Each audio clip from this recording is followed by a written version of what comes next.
Shalom, and welcome to our History Podcast. This is a production of KingdomPreppers.org. I'm your host, Kingdom Prepper, and you're listening to Churchianity, 2,000 Years of Leaven.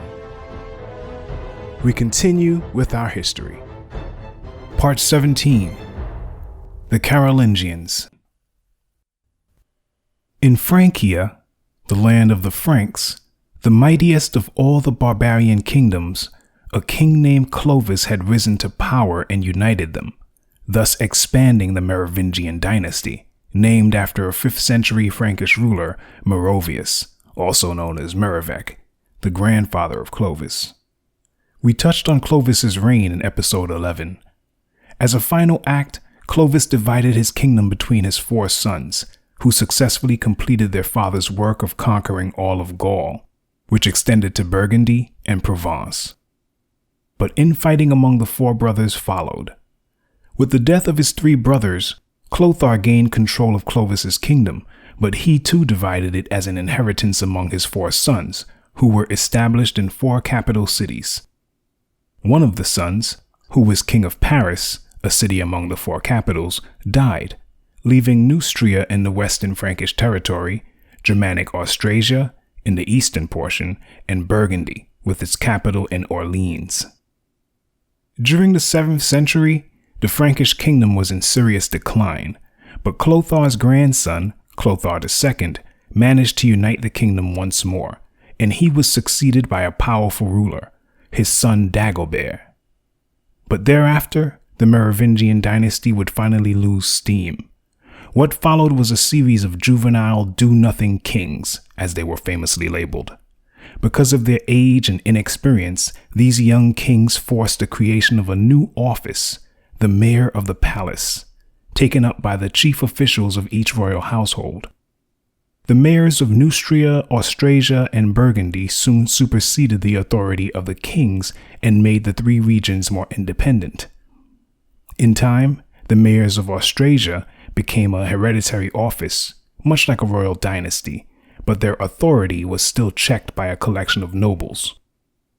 The founder of this mayoral dynasty was an ancestor of the Carolingians named Pepin, who was mayor when Dagobert was a young king over Austrasia.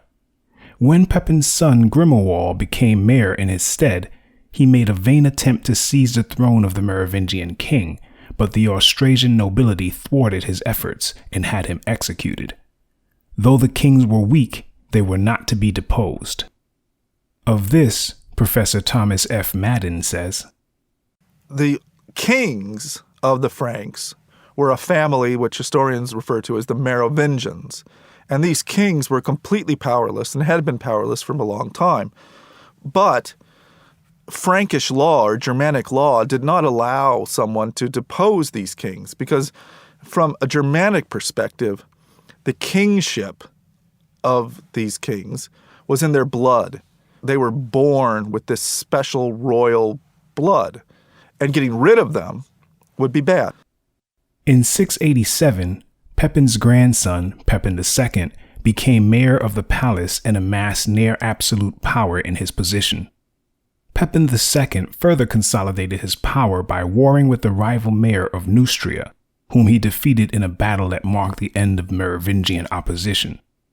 Pepin II successfully united the Frankish kingdom yet again, this time establishing his grandsons as mayors of Neustria and Austrasia. His grandsons, however, proved to be less capable than he had hoped, and after his death, it fell to Pepin's illegitimate son, Charles Martel, to restore order. And Martel is not his last name. It's a nickname, the Hammer, says Christopher M. Belito, professor of history at Kane University in Union, New Jersey. And he had this name, the Hammer, because kind of like Stonewall Jackson, he could stop anybody that other people couldn't stop. And Charles Martel's greatest exercise of his hammer capability came in the year 732 at the Battle of, Poitiers or Tours. It takes place on a field in between the two, and each of them tries to claim the city for tourism dollars. But the Muslims are taking over what is today Saudi Arabia in the modern boundaries, taking over what had been the eastern the area of the Holy Land, southern North Africa, and western Iberian Peninsula, Spain and Portugal, portions of the Roman Empire. Now they're going into Europe, and nobody can stop them. And Charles Martel brings a group of people together. He's allowed to stop them like a hammer.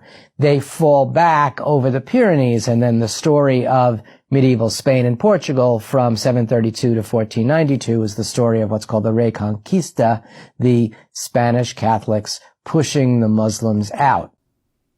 Some contemporary historians have set the date for the Battle of Tours as October of 733, which is the year we decided on in our last episode. Charles Martel was a Christian, and he looked favorably upon the church, which he endowed and supported.